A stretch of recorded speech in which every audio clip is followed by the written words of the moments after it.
The email came in while I was reviewing quarterly reports for my consulting firm. Congratulations, Emily. You've been selected as the new regional director. I smirked, knowing my husband Daniel would soon see the announcement. My husband of 14 years had no idea that I'd spent the past 6 months meticulously preparing his affair partner for exactly this moment.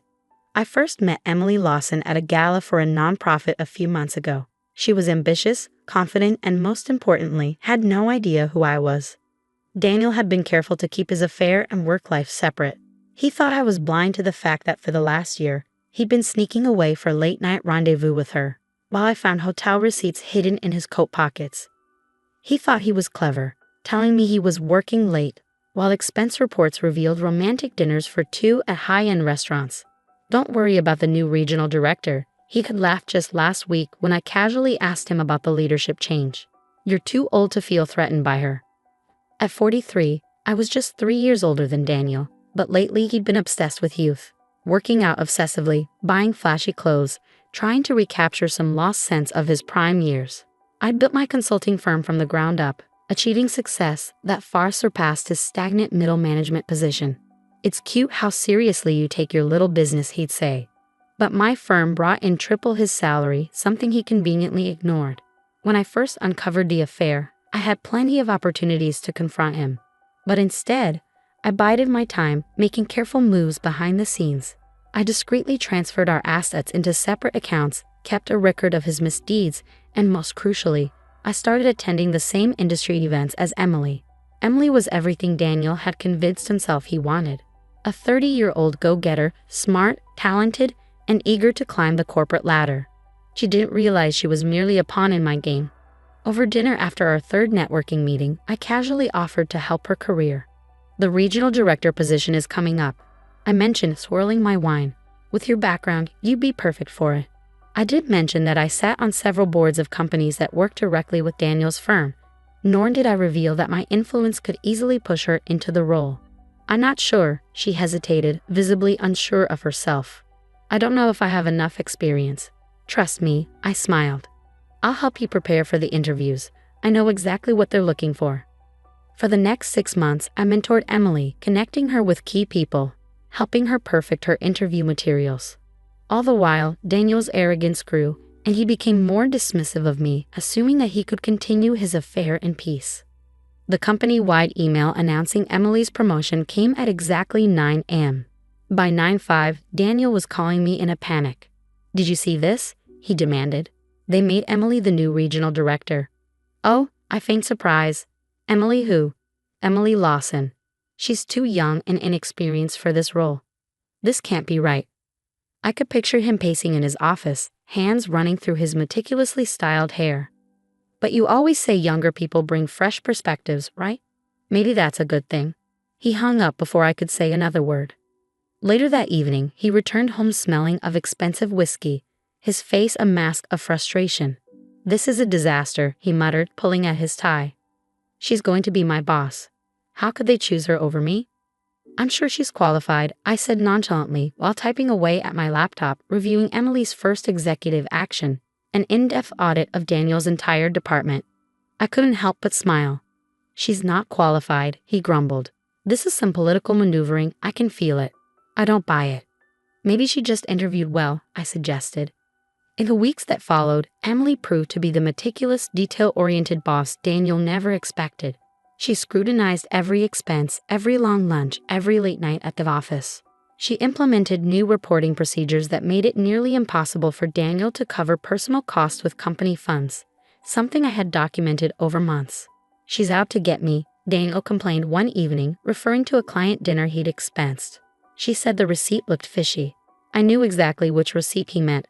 A dinner he tried to pass off as a business meal when it was, in fact, a romantic evening with Emily. He poorly edited the date to hide that it was Valentine's Day.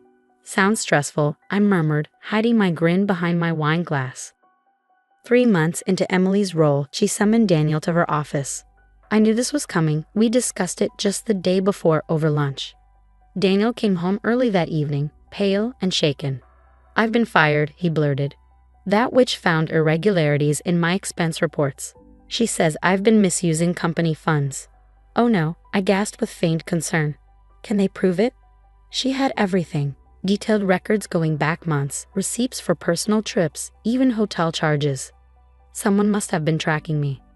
How awful, I murmured, thinking of the spreadsheets I had shared with Emily just last week. What's your plan? I'm going to fight this. I've been there for 20 years. They can't just fire me over a few mistakes. I waited until he stormed upstairs before texting Emily. How did it go? Her response came quickly. Exactly as planned. Legal has the evidence you provided. He won't be getting a cent in severance. That night, I lay awake, listening to Daniel's furious phone calls, trying to salvage his crumbling reputation. But Emily had been thorough. My connections on the board ensured that his appeal was hopeless. I don't understand. Daniel kept muttering to anyone who'd listen. How did she get all this information? I smiled in the darkness, knowing the next phase of my plan was about to unfold. The following day, my lawyer would deliver the divorce papers, complete with evidence of his affair and financial misconduct. Emily, for all her talent, was nothing but a tool in my larger scheme. She thought she had earned her position through hard work and mentorship, but she had no idea that it was I who had placed her there, ensuring the right people saw her potential at the right time. Daniel finally came home around sunset, the divorce papers crumpled in his hand. Is this your idea of revenge? He demanded, throwing them onto our kitchen island with a thud. Getting your little protege to fire me wasn't enough. I looked up from my laptop where I'd been reviewing expansion proposals for my consulting firm. My protege. Don't play dumb, he snapped. I spoke to people after the firing. You've been seen with Claire at networking events. You helped her land that role. I closed my laptop slowly, relishing the moment. Actually, Claire helped herself. She's brilliant. I just made sure the right people noticed her. His face flushed as realization hit him. You knew about us. This whole time. The Four Seasons on Valentine's Day. That client dinner at Café de Lumière. I knew everything, Daniel. I just waited for the perfect moment. You manipulative. Careful, I cut him off, my voice steady. I've recorded everything. My lawyer would love to add verbal abuse to the growing pile of evidence. He deflated, slumping into a chair by the island. How long have you been planning this? Since I found the first hotel receipt, I replied, the sting of discovery still vivid in my mind. But instead of confronting you, I chose patience. I know the value of playing the long game. What do you want then? The money? The house? I laughed bitterly. Daniel, I made 3 times your salary last year. The house is in my name. And your name? Not a trace of it on my business accounts. Remember how you said mixing business and marriage was too complicated? His face went pale. All those years of belittling my success, dismissing my business ventures as mere distractions, now coming back to haunt him. The divorce terms are fair, I continued. You get your personal accounts and your car. I get my business, my properties, and the evidence of your financial misconduct stays sealed, so long as you don't contest anything. You've thought of everything, haven't you? That's why I'm a successful consultant. Speaking of which, Claire sends her regards. She's thriving in her new role. He stormed out, slamming the door so hard I could hear the windows rattle. An hour later, his mother, Marianne, was on my doorstep. How could you do this to him? She demanded, her face flushed with indignation. Using a young woman to destroy his career. I leaned against the doorframe, my gaze steady. Interesting. You're more upset about his career than the affair. Did you know about that too, Marianne? She faltered. He said it was just a few mistakes, that you pushed him away by working too much. Would you like to see the receipts? The hotel charges? The designer gifts he bought her with company funds while telling you we needed to cut back on expenses. That's not. Or maybe you prefer to read the text messages where he mocked my age, called me a desperate woman fighting for relevance. Marianne's anger evaporated. The carefully curated image she built of her perfect son, now shattering before her eyes. The company, she tried one last time, 20 years of service. The company made their decision based on the evidence of financial misconduct. I simply helped them find the right person to uncover it. After she left, I poured myself a glass of wine and opened my laptop. Several messages were waiting for me, one from Claire. The board loves the changes I'm making. Thanks again for your mentorship. Another from my lawyer. Daniel's attorney has agreed to the divorce terms. They won't contest. I smiled, recalling all those dinners where Daniel had patronizingly explained business concepts to me, never knowing that I was orchestrating multi-million-dollar deals while he was stuck in his middle management bubble. The weeks that followed were filled with predictable attempts at damage control. Daniel tried claiming wrongful termination, but Claire's audit was airtight. He attempted to assert claims to my business assets, but our prenup and my meticulous separation of finances shut that down immediately. He even tried to rally sympathy from our social circle, but the evidence of his affair and financial misconduct had already spread like wildfire. I heard Daniel's living in a tiny apartment now, my friend Natalie remarked at lunch one day. He can't even get a corporate job. Something about his references. I sipped my water, keeping my face neutral. I hadn't sabotaged his references, his own actions had done that. Claire's audit had uncovered years of his padding expense reports, taking credit for his team's work, and misleading clients. No amount of charm could erase that paper trail. "How's Claire doing?" Natalie asked, raising an eyebrow. She was one of the few who'd known about my plan all along. "Thriving," I replied with a smile. "She's implemented a complete department overhaul. Productivity's up by 40%, and she still has no clue about you and Daniel." "None. She thinks I'm just a successful businesswoman who decided to mentor a promising executive." Which is true, by the way. She earned that position. I just made sure the right people saw her potential at the right time. The divorce was finalized quickly. Daniel's attorney, seeing the overwhelming evidence against him, advised him to accept my terms. He kept his personal accounts much depleted by his affair's expenses, his car still under loan, and his wardrobe full of the designer suits he'd bought to impress Claire.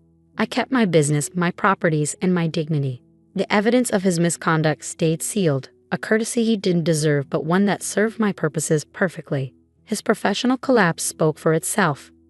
6 months after Daniel's firing, I attended a business awards dinner where Claire was being honored as Executive of the Year for her department's turnaround. She invited me to sit at her table, a gesture of appreciation for my mentorship. "I couldn't have done this without you," she said during her acceptance speech, nodding toward me. "Your guidance showed me what women can achieve when we truly support each other." I caught a glimpse of myself in the reflection of my champagne glass. A successful businesswoman in her prime, not the aging wife Daniel had dismissed. Age had nothing to do with power. It was about knowing how to play the long game. Later that evening, Claire shared some interesting news. "You'll never believe this," she laughed. "Apparently, I was brought in to expose an executive's misconduct.